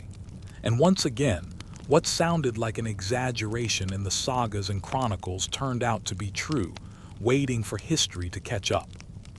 You leave behind the thunder of elephants, your ears still ringing with the strange trumpeting that seemed half music, half war cry. The ground no longer trembles, but your steps feel unsteady, as though the earth itself hasn't quite stopped shaking. You follow a winding path out of the battlefield smoke, down into a quiet valley where torches glow warmly through shutters, and a faint herbal scent curls into the cool night air. The noise of clashing swords is gone. Now you hear the steady sound of pestles grinding in mortars, the trickle of water into clay jars, the whisper of leaves being torn from their stems. You've wandered into the world of women healers, the wise women, midwives, and herbalists whose names rarely make it into chronicles written by monks and court scribes. Yet their art, often dismissed as superstition or myth, has been proven true again and again. Tonight, you sit close by the hearth while one such woman lays out her bundles of dried herbs: yarrow for bleeding, sage for sore throats, lavender for restless sleep. She works not with knightly banners or mighty beasts, but with the fragile, stubborn hope of keeping neighbors alive in a dangerous age. The mainstream historical fact is this: women played a central role in medieval healthcare. They weren't merely background figures. They were the midwives delivering children, the herbalists mixing remedies, the caretakers tending the sick when monasteries were too far away. In towns and villages across Europe, these women were trusted, feared, respected, and sometimes accused. For centuries, later historians ignored them, chalking their remedies up to myth or witchcraft. But modern studies of surviving manuscripts and recipes have shown that many of their treatments had genuine medicinal effects. Here's a quirky tidbit that might surprise you. One of the recipes from a 10th century Anglo-Saxon manuscript called Bald's Leech Book describes an eye salve made of garlic, onion, wine, and ox bile, boiled in a brass vessel. Sounds disgusting, right? But when researchers recreated it in a lab, the potion was astonishingly effective at killing MRSA bacteria, something modern antibiotics often struggle with. Imagine a millennium-old witch's brew beating back a modern hospital superbug. You sit in the flickering firelight as the healer crushes dried garlic with a stone, the sharp smell filling the room. She pours honey into a pot, its golden stickiness glinting, and murmurs about how it draws out corruption from wounds. She sprinkles powdered willow bark into hot water for pain relief, something we now know contains salicin, the chemical ancestor of aspirin. Your modern brain recognizes the chemistry, but in her world, it's knowledge passed from grandmother to granddaughter, stored in memory and whispered recipes. Historians still argue whether these women should be considered proto-doctors, or whether their practices were mainly folk traditions sprinkled with occasional accidental successes. But the debate misses a crucial point. For the average villager in medieval Europe, these women were medicine. Doctors trained at universities were rare, expensive, and usually focused on the wealthy. Monks had healing knowledge but were bound within monastery walls. It was the midwife, the herb woman, the healer at the edge of town who came when your child had a fever or your father's wound turned foul. Let's pause for some humor. Imagine the poor medieval husband sent out in the dead of night. "My wife, in labor, fetch the midwife." He stumbles through mud, half-dressed, bangs on her cottage door. She groans, pulls on her cloak, and mutters, "This had better not be another false alarm, Thomas, or I'll have you gathering nettles at dawn." You can practically hear the eye roll of a woman who's delivered more bobbies than any local priest has baptized. Now picture yourself in one of those labor rooms. Candles flicker on rough beams. The mother cries out, gripping the hands of neighbors. The midwife kneels, calm and steady, directing the rhythm of breath, muttering prayers alongside practical commands. At her belt hang little charms, sprigs of rosemary, maybe a small carved amulet, both protection and tradition. She works not only with her hands, but with the confidence that she is part of a lineage older than the church bells outside. The healer's life wasn't all reverence, though. Their position was precarious. Some were accused of witchcraft, their knowledge feared as much as it was needed. Others became scapegoats when patients died. After all, in a world where medicine often meant trial and error, every healer carried the weight of failures along with their successes. Another quirky piece of lore. Many healers swore by urine charts, holding jars of liquid up to the light, studying the color to diagnose illness. Yes, medieval women literally read pee like tea leaves. And while it sounds absurd, modern medicine admits that urine color and smell can reveal much about health. Maybe not the mystical layers they believed in, but not nonsense either. You lean closer to the hearth. The healer takes a pouch of dried foxglove leaves and explains it helps strengthen weak hearts. Centuries later, scientists would extract digitalis from foxglove to make heart medicine. The healer doesn't know the chemical pathways, only that it works. For her patients, that's enough. Historians still argue whether such women were truly suppressed by universities and male physicians, or whether their practices coexisted more peacefully than the later witch-crazed narratives suggest. The truth is muddled. There were times of persecution, certainly, but also centuries when healers thrived, trading knowledge with monks and even passing remedies into formal medical texts. The line between folklore and science was never clear-cut. A callback here. Remember the elephants straddling the line between showpiece and weapon. These women occupied a similar liminal space, half myth in the eyes of later chroniclers, half reality in the lives of ordinary people. Just as an elephant lumbering into battle could shake the courage of hardened knights, a wise woman kneeling at a bedside could sway the outcome of life and death. Let's slip in another joke. Imagine a medieval patient groaning with a headache. The healer offers willow bark tea. The patient makes a face. "It tastes like mud," she shrugs. "You'll live or you won't, but at least the mud's cheaper than wine." Medieval bedside manner, not always gentle but probably effective. The scene broadens. Across Europe, countless women practice this art. The Italian medica scribbling notes in Latin, the English midwife with her bundle of charms, the Norse woman brewing mead laced with herbs. Their stories intertwine in shadows, rarely recorded, yet their fingerprints remain in the margins of manuscripts, in the survival of children, in the whispered respect of villagers. And so, the myth that medieval women healers were only figures of folklore or persecution tales has been overturned. Archaeology, manuscript studies, and even modern lab tests prove that much of their art was grounded in knowledge, sometimes practical, sometimes uncanny, but always real. They were the keepers of forgotten medicine, standing at the crossroads of myth and truth. As you rise to leave, the healer presses a sprig of lavender into your hand. "For sleep," she says, her voice low. You breathe in the soothing scent, and as you step back into the night, you realize the forgotten art of these women wasn't myth. It was survival, passed hand to hand, heartbeat to heartbeat, until time itself nearly erased them. The lavender sprig still lingers in your hand as you leave the midwife's cottage, the scent soft and comforting.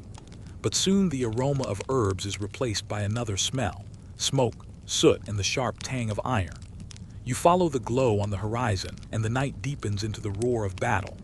No gentle hearth here, only firelight flickering against stone walls, the sound of shouted commands, and the dull, rhythmic clunk of something massive being hauled into position. You've stumbled onto a siege. The ground shudders as enormous wooden frames creak and groan. Men strain on ropes thicker than your arm. Sparks fly where iron bolts are hammered into place. Then, with a grinding crash, the machine locks into position, its long arm jutting skyward like a cathedral spire. You blink. No, this isn't a myth. You're looking at a trebuchet, a machine so terrifyingly effective that medieval chroniclers sometimes described them as demons of wood and rope. For centuries, stories of these giant stone throwers sounded exaggerated, hurling boulders the size of oxen. Impossible. But archaeology, reconstructions, and even a few surviving blueprints have proven the myths true. These machines were real and they were monsters. The mainstream fact is this: trebuchets were the heavy artillery of the Middle Ages, perfected by the 12th century and used across Europe, the Middle East, and Asia. They could hurl projectiles weighing hundreds of pounds over distances of up to 300 meters. Forget catapults, trebuchets were on another level, their counterweight systems giving them terrifying power and accuracy. Castles that once seemed unbreakable crumbled under their bombardment. Here's your quirky tidbit: not all projectiles were stones. Chronicles describe all sorts of creative ammunition: rotting animal carcasses, beehives, pots of burning pitch, even severed human heads launched over walls to spread terror and disease. Imagine being a weary defender on the battlements when your cousin's head comes whistling through the air to land at your feet. Morale crushed. Now take in the sensory detail. The night air is thick with smoke and sweat. Men shout as torches flare. You hear the creak of ropes as the massive arm of the trebuchet is winched down, the hiss of gears and pulleys straining under weight. A boulder wrapped in leather is lashed into the sling. Then silence as everyone braces. The pin is pulled. With a bone-rattling crack, the arm swings upward, the sling whips forward, and the stone sails through the air like a thunderbolt. You follow it with your eyes, mouth open, until it smashes against the castle wall with a deafening crash. Masonry splinters, dust plumes. The defenders stagger back, coughing. The myth of the castle that could never fall, gone in an instant. Historians still argue over just how accurate trebuchets really were. Some chronicles boast of pinpoint strikes, engineers supposedly dropping stones directly through towers or even specific roofs. Skeptics suggest this was exaggeration. After all, with wind, imperfect ropes, and human error, accuracy would be hard to maintain. Yet modern reconstructions of trebuchets show that skilled crews could indeed aim consistently, adjusting weights and angles like medieval physicists. It wasn't magic, it was engineering genius. Let's have a little humor break. Picture the medieval engineer, wild hair, ink-stained fingers, and the enthusiasm of a teenager with a homemade slingshot, except his toy is 3 stories tall. He waves his arms and shouts, "No, no, no, you're winding it wrong.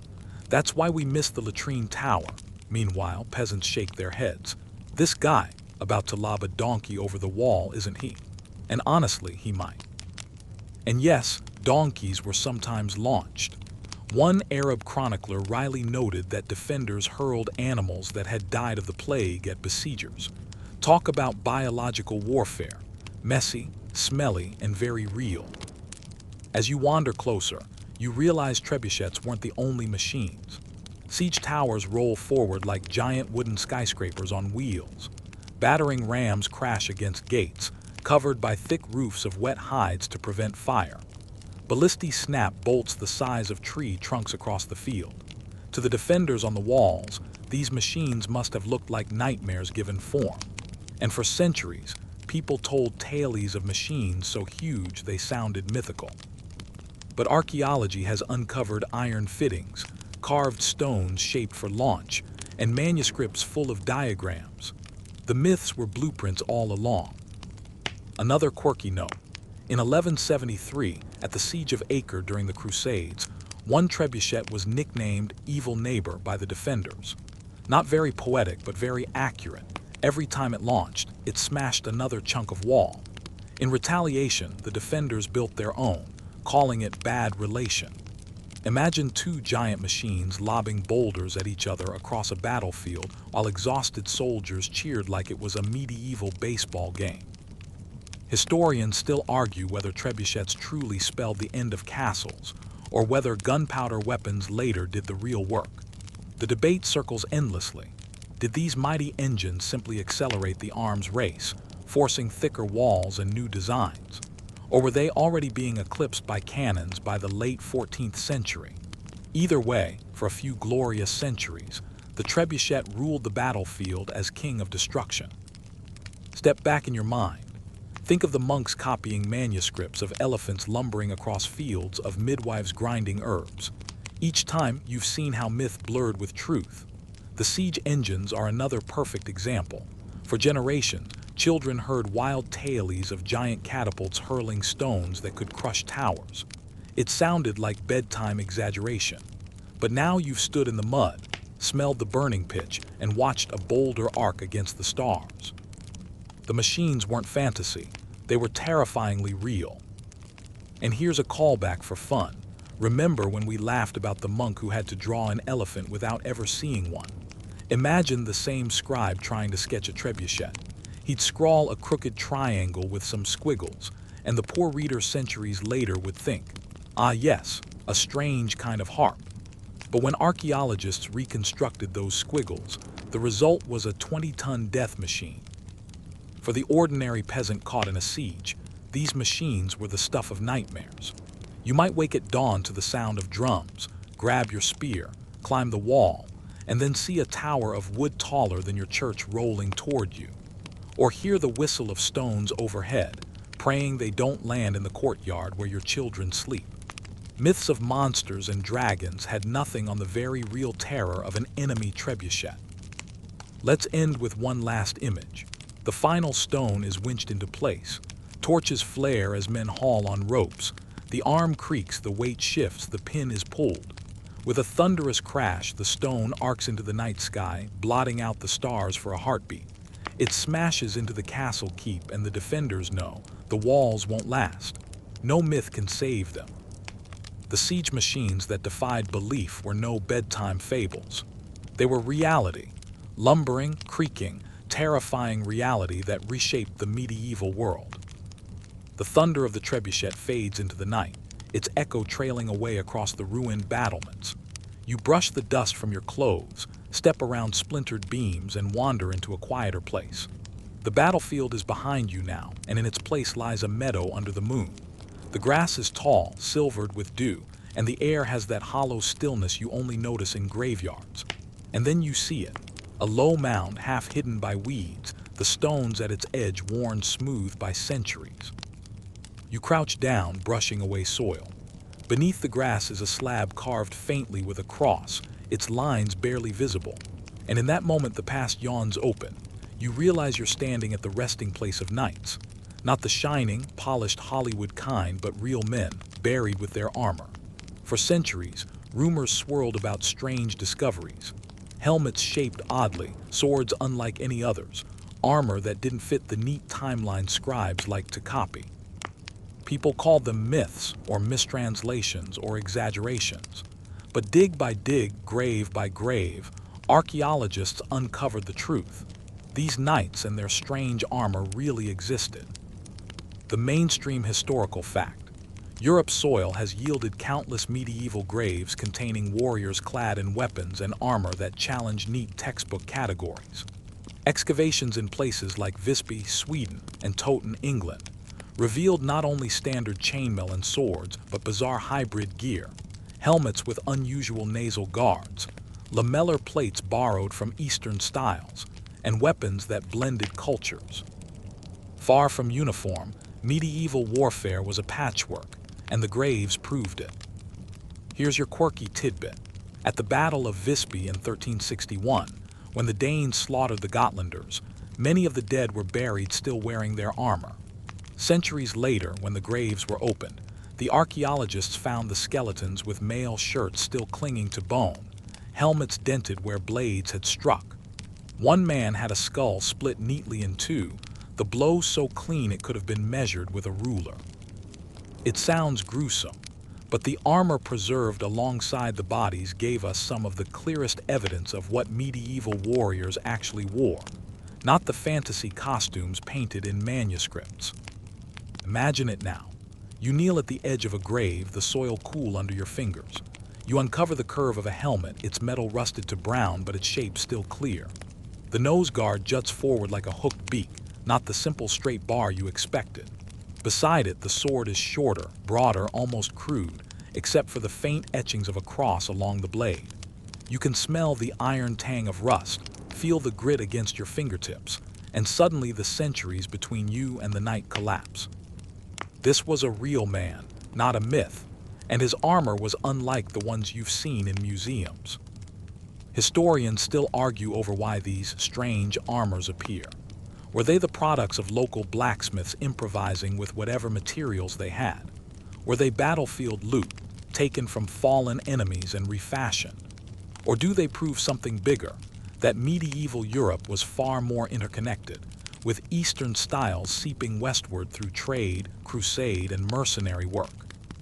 The debates continue, but one thing is certain.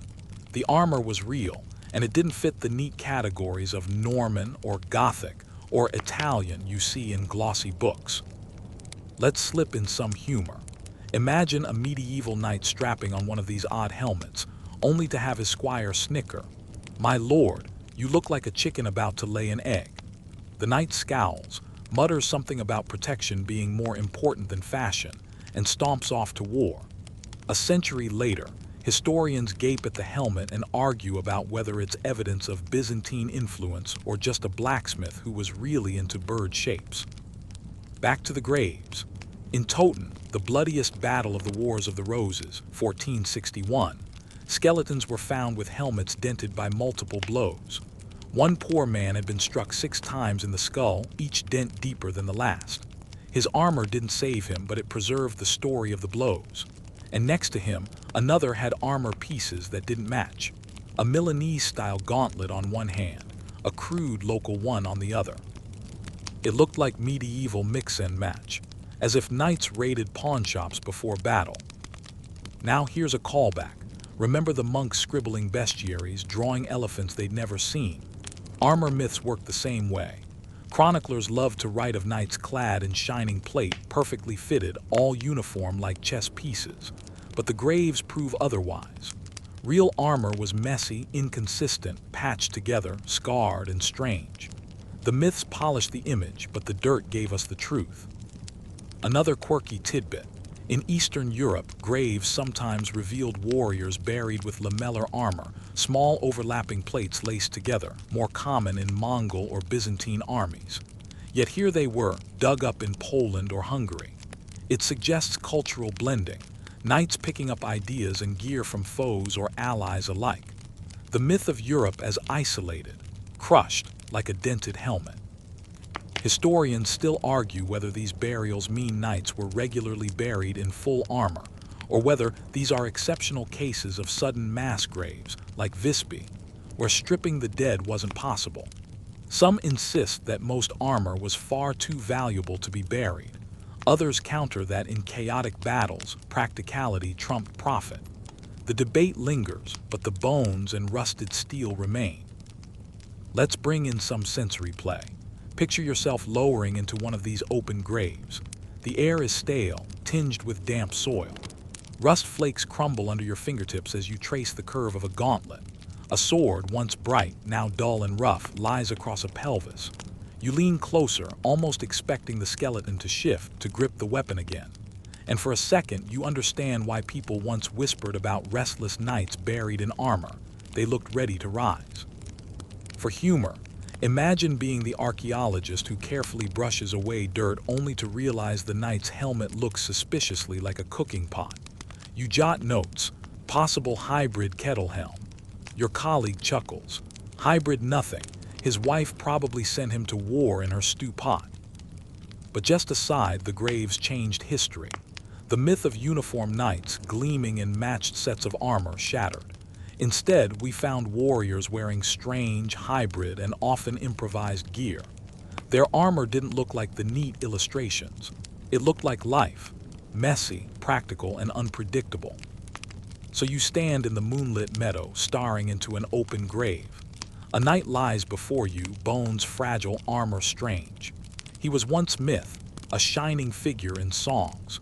But the earth has given him back, rusted and dented, a reminder that truth is always stranger than legend.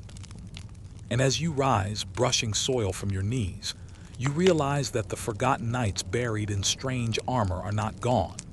They're here, underfoot, waiting for their stories to be retold. You leave the meadow of knights behind, the moonlight fading as you follow a narrow road into a darker part of the medieval night. The air grows heavier, damp with fog, and somewhere ahead you hear church bells tolling, slow, mournful, endless. It is not the sound of battle nor of celebration. It is the sound of death. The smell hits you next. Not the tang of iron or smoke from sieges, but the sickly sweet stench of rot and sickness lingering in the air. You cough, pulling your cloak tighter. In the distance, torches flicker and figures move through the haze. They are tall, cloaked, and something about their silhouettes is deeply unsettling. Their faces are hidden behind long, curved beaks. You've walked straight into the time of plague. For centuries, those eerie bird-like masks of plague doctors were thought to be myths, cartoonish exaggerations, more Halloween costume than historical fact. But no, they were real. Strange, impractical, terrifyingly theatrical, and absolutely real. The mainstream fact: plague doctors in the 17th century, and to some extent earlier, wore masks with long beak-like noses stuffed with herbs, spices, or vinegar-soaked cloth.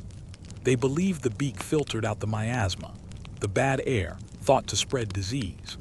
Combined with waxed cloaks, gloves, and a stick to prod patients, the outfit made them look like otherworldly carrion birds stalking through cities of the dying. Now for the quirky tidbit: those sticks weren't just for pointing. Some plague doctors used them to poke at patients from a safe distance, or even to accept payment without touching coins directly. Imagine a doctor whacking your foot with a stick and saying, "Yes, yes, still alive. That'll be 2 florins." Not exactly bedside manner. You watch them move through the streets. The beaks gleam in the torchlight, grotesque and elongated. Each step echoes on the cobblestones, their leather gloves squeaking. You can almost smell the herbs stuffed inside: rosemary, myrrh, juniper berries. Supposedly sweet scents to counteract corruption. But around them, the stench of sickness lingers, far too strong for herbs to mask. Historians still argue about how widely these plague doctor outfits were actually used in the Middle Ages proper. Some insist the full beak mask was more common in the 17th century, long after the Black Death first swept Europe. Others suggest that while the exact bird-like design may have varied, protective gear, long coats, face coverings, herbal pouches, was used earlier than once believed. The debate leaves a gap between the myth and the reality, but the evidence shows at least some bird-masked doctors walked the streets while the plague burned. Imagine yourself as a villager watching one of these figures approach. You've lost neighbors, maybe family, to the swelling black lumps under the skin, the fevers, the delirium. And now, when you're desperate for hope, the healer who arrives looks like a bird demon from your nightmares. You'd half expect him to caw instead of speak. Here's a moment of humor to lighten the gloom. Picture 2 plague doctors bumping into each other in a narrow alley. Their beaks knocked together like dueling woodpeckers. One mutters, "Watch the nose, Heinrich." The other sighs, "Tell the guild we need shorter models." Medieval fashion problems. But the truth is sobering. These masks didn't actually protect doctors from the plague. Fleas on rats spread the disease, not bad air. So while the beaks gave an illusion of safety, many plague doctors still fell ill and died. The masks were part protection, part placebo, part terrifying theater. The sensory detail around you is overwhelming. Bells toll. The cries of the sick echo from shuttered houses. A cart rattles past, piled high with shrouded bodies. "Bring out your dead," the driver mutters, his voice flat with exhaustion. And in the middle of it all, the masked doctors walk like silent birds of omen, poking, scribbling notes, sometimes fleeing when the stench becomes too much. Another quirky tidbit: some plague doctor contracts have survived, and they reveal fascinating details. These men were often hired by towns, not individuals, with salaries paid to treat the sick, or at least keep records. In one case, a doctor was promised wine, food, and lodging along with his wages, though whether he lived long enough to enjoy them is another story. Historians still argue about the cultural meaning of these masks. Were they practical attempts at protection, psychological tools to make people feel safer, or grim symbols of inevitability, reminding everyone that death was stalking the streets? The debate lingers, but one fact is clear. The masks became some of the most enduring symbols of medieval and early modern plague. Let's call back to earlier images. Remember the elephants, strange beasts out of place in Europe? The plague masks were their medical equivalent, alien, unbelievable, and yet real. Remember the monks' bizarre bestiary sketches of creatures they'd never seen? The bird mask fit right in, except this time the creature was human. For humor, imagine a group of children daring each other to sneak up behind a plague doctor and tug the beak. One boy does it, yanks, and the herbs spill out like confetti. The doctor sighs. "That was my last rosemary." Even in the darkest times, kids would have found mischief. But you can't laugh too long. The reality presses in. For the people who lived through plague years, these bird-faced figures weren't costumes. They were part of the nightmare, hope and horror wrapped in one. To see one at your door was both relief and dread. Help had come, but so had a reminder of how close death already stood. As you step away, the beaked doctors fade into the fog, their outlines dissolving in torch smoke. You're left with the lingering scent of rosemary and decay, and the knowledge that myths of their masks weren't fantasy. They were fact, unsettling, grotesque fact, stitched and stuffed together by human fear and fragile hope. You leave behind the suffocating stench of plague-ridden streets, coughing one last time into your sleeve, and step back into cleaner night air. The bells fade, the fog lifts, and ahead of you, rising in stark silhouette against the stars, is a castle. Its walls are massive, high and intimidating, lit by the glow of torches and the faint gleam of moonlight on stone. To your modern eyes, it looks like the set of a fantasy movie, turrets, battlements, banners swaying in the wind. You feel the drawbridge thrum under your feet as you walk across, heavy chains rattling, the moat below glimmering like black glass. But tonight, you're not here to admire the towers. You're here to look beneath them.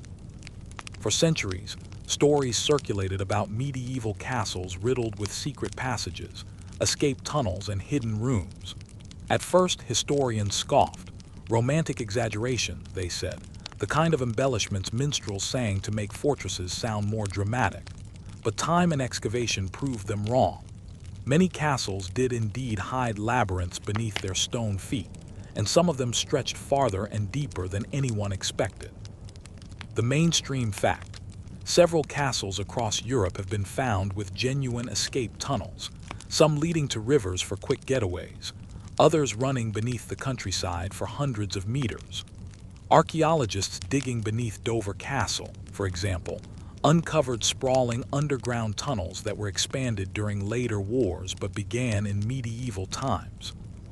Other sites, like Schadau de Chillon in Switzerland, revealed hidden chambers prisoners were smuggled through, long before tourist brochures made them famous.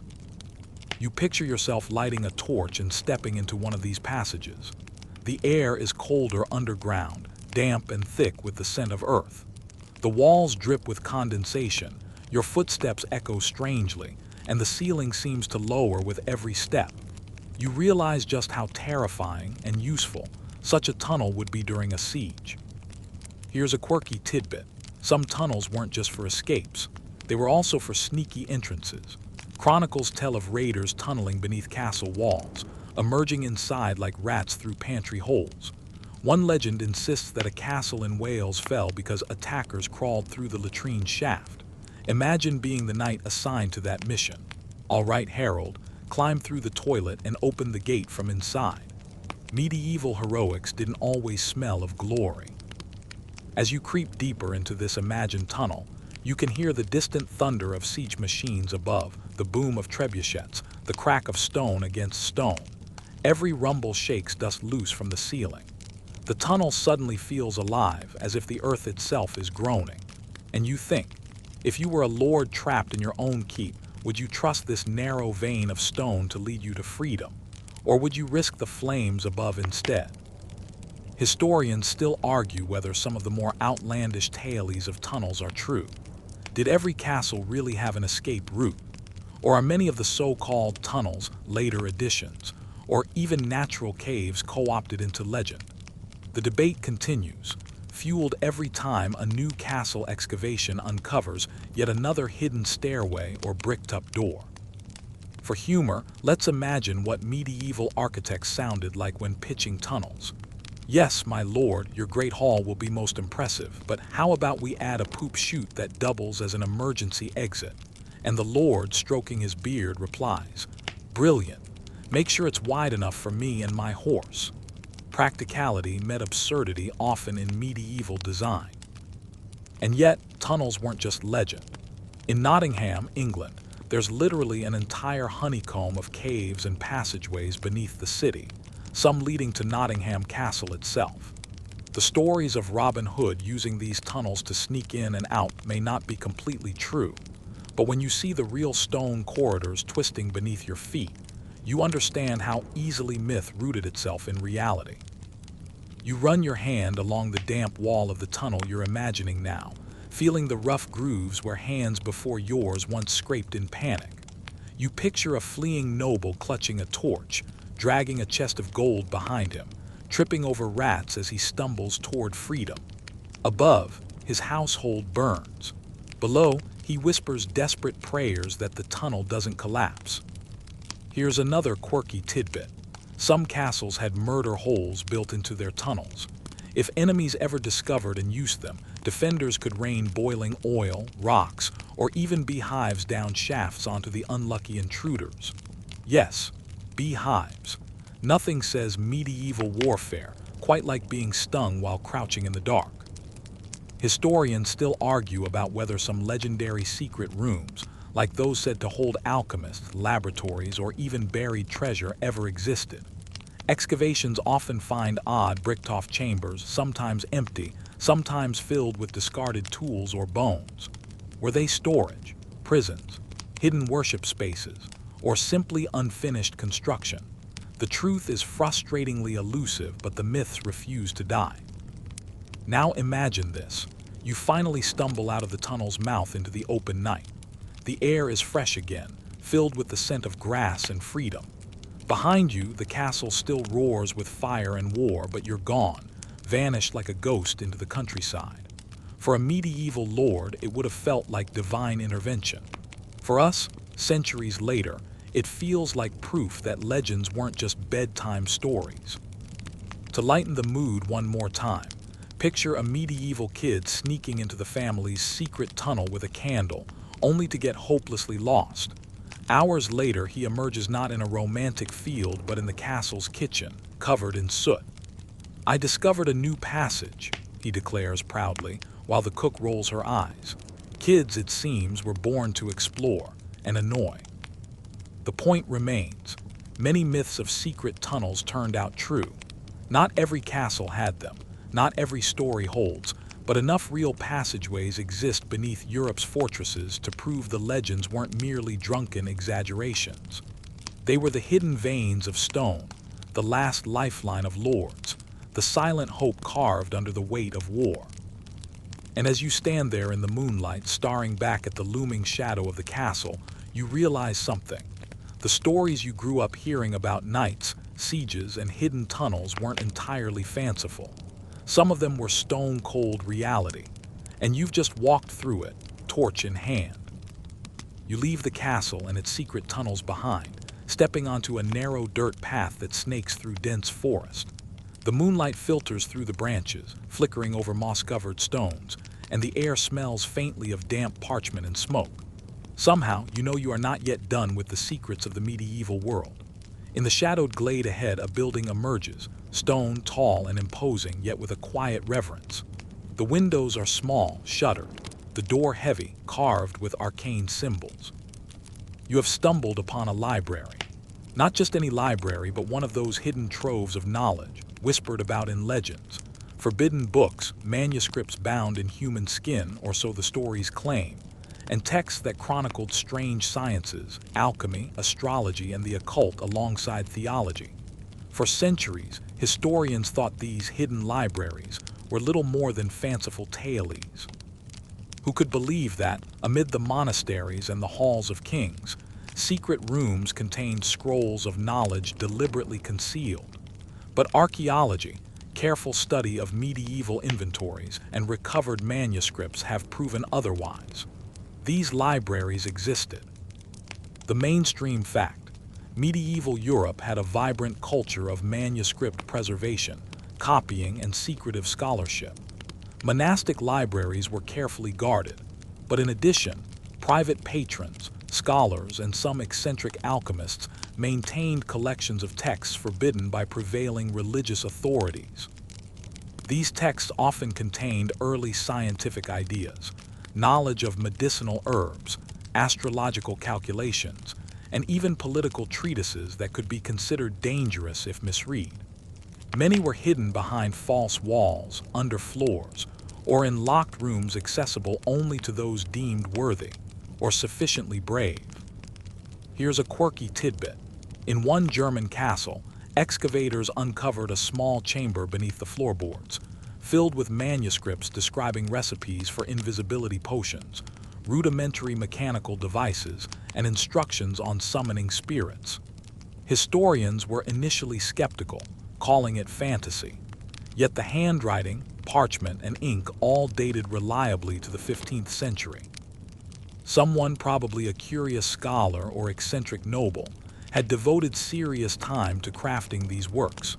The magic was part showmanship, part experimentation. You step closer, brushing your fingers along a carved door frame. Dust rises, making the air shimmer in the torchlight. You imagine yourself creeping inside, heart racing. The room smells of old paper, beeswax, and the faint copper tang of ink. Stacks of codices lean against each other, their leather spines cracked, gold leaf faded. A single candle burns, giving you just enough light to see the intricate illuminations. Stars mapped in impossible configurations, a strange animal curled around the margins of a text on medicine, diagrams that might be early chemistry experiments or just elaborate doodles. Historians still argue over how dangerous these texts really were. Were they truly subversive, capable of challenging church orthodoxy? Or were they eccentric curiosities, more creative than practical? Some scholars suggest that the real power of these hidden libraries was not in what they contained, but in their secrecy, a way to mark status or signal intellectual daring. Others insist that the texts had actionable knowledge, herbal remedies that worked, mechanical designs that inspired later inventions, proto-scientific ideas that laid the groundwork for the Renaissance. Imagine, for humor, a medieval scholar hunched over a manuscript, ink-stained fingers tracing the lines of an astrological chart, muttering, "If Mercury aligns with Mars, then perhaps I can turn lead into breakfast porridge." Not exactly the alchemy of legend, but you can see how experimentation and superstition blended in these secret rooms. The sense of danger is palpable. One misstep, a whisper of knowledge outside approved channels, could lead to inquisitors at the door. Some manuscripts bear marginal warnings. Do not read aloud lest the angels strike you blind. Others hint at censorship. Sections scratched out, pages sewn together, or entire codices buried beneath the floor, left to rot. You brush your hand along one of these stitched-together texts. The texture of old leather and brittle parchment is oddly comforting, as if the knowledge itself is alive beneath your fingertips. Quirky tidbit: in one collection found in Italy, a series of mathematical texts included calculations that anticipate the use of logarithms centuries before John Napier. The author was hidden from public view, possibly considered too radical for the time. When rediscovered, the texts astonished modern mathematicians, proving that medieval scholars were often far ahead of their era, even if the church, local authorities, or superstition kept them silent. You hear faint scurrying, mice perhaps, or some small creature disturbed by your intrusion. The walls are lined with shelves, stacked precariously. You reach for a tome bound in dark red leather, and as you open it, the candlelight reveals a chart of stars arranged like a strange constellation you don't recognize. There are notes in the margin about medicinal plants and astrological influences on health, a combination of science, superstition, and careful observation. The scholar who wrote this had lived in a world where magic and medicine, astronomy and theology, coexisted uneasily. Historians still argue over whether some of the more outlandish texts, books claiming to summon spirits, reveal the philosopher's stone, or control the elements, were genuinely taken seriously or were exercises in allegory. But the manuscripts exist, tangible evidence that someone, somewhere, risked everything to record them. These hidden libraries weren't merely imaginary.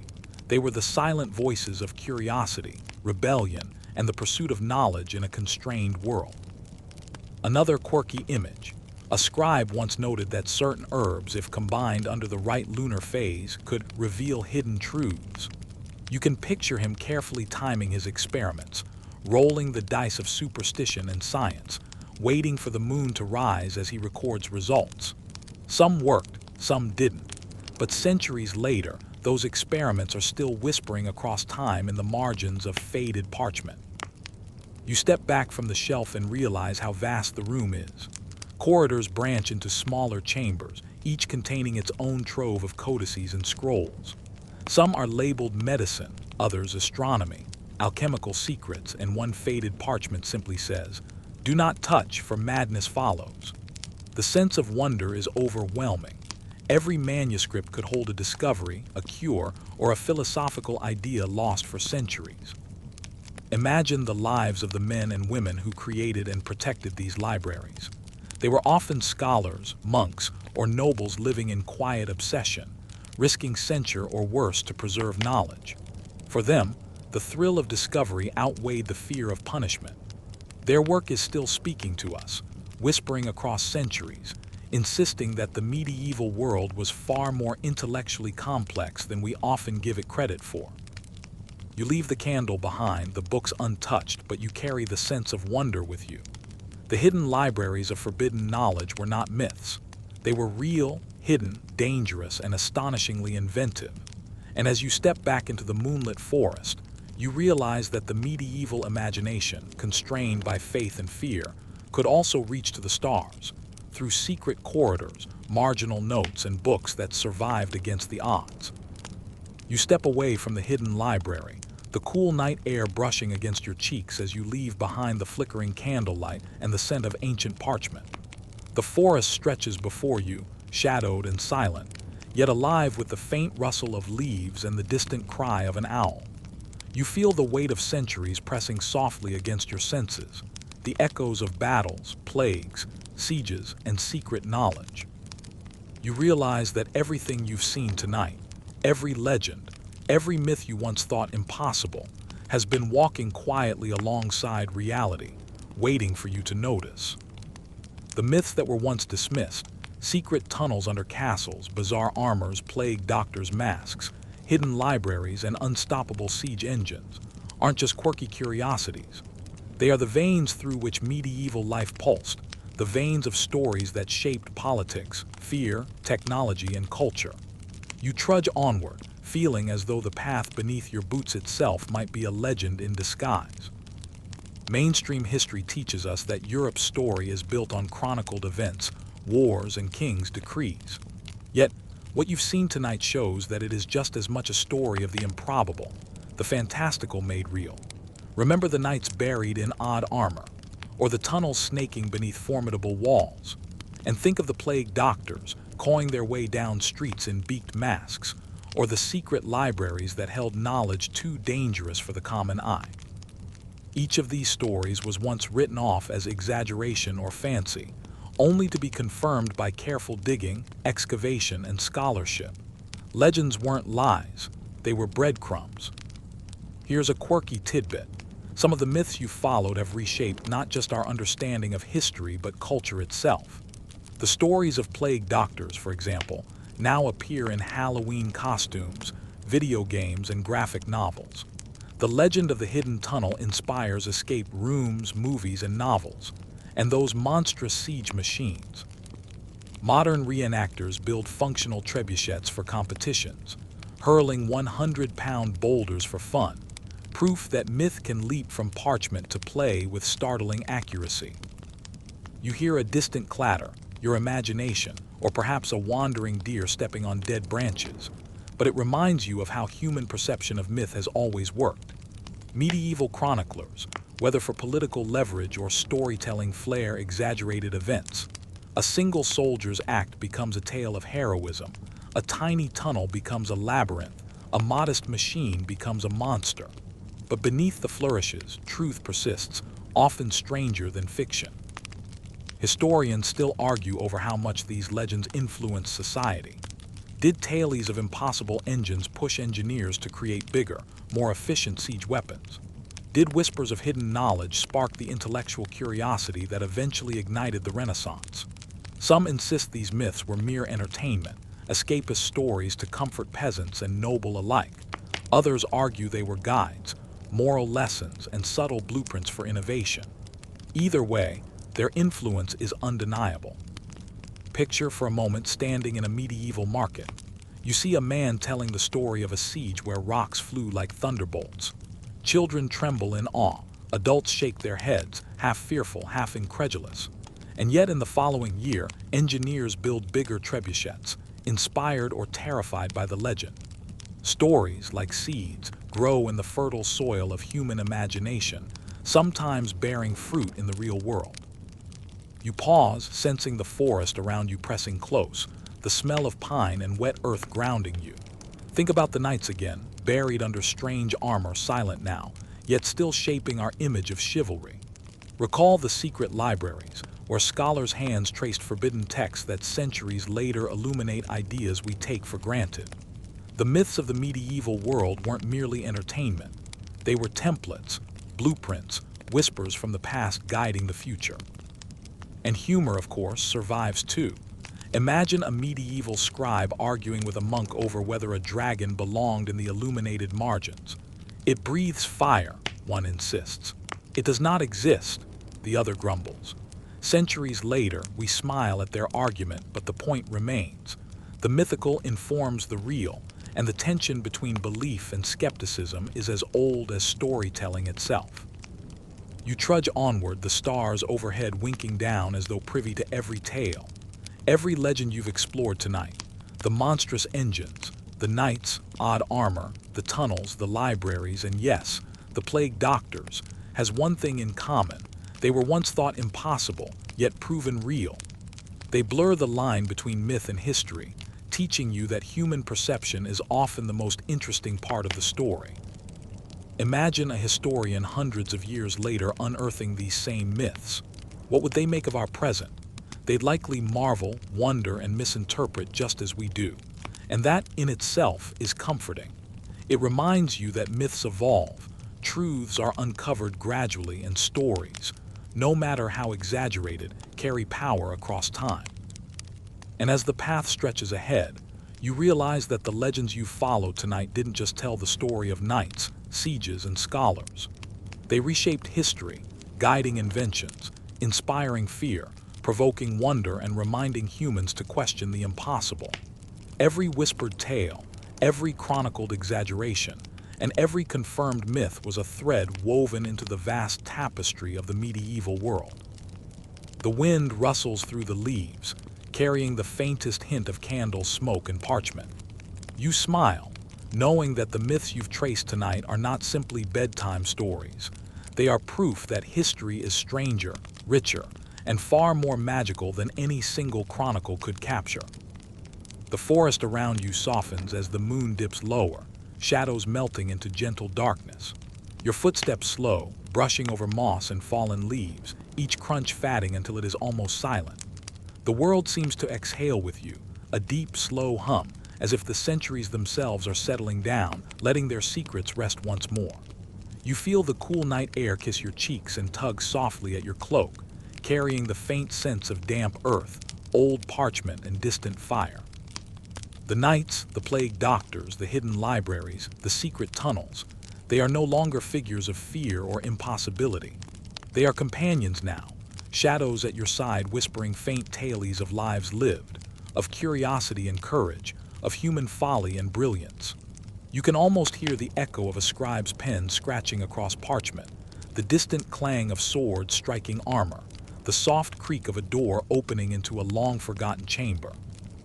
Every story, every myth that once seemed too strange to be real, now drifts through your mind like a slow, comforting river. The lessons linger, that history is alive, that imagination and fact intertwine, that even the most unbelievable tales can carry kernels of truth waiting to be discovered. You realize how fragile, yet enduring, human memory and storytelling are. The night grows stiller.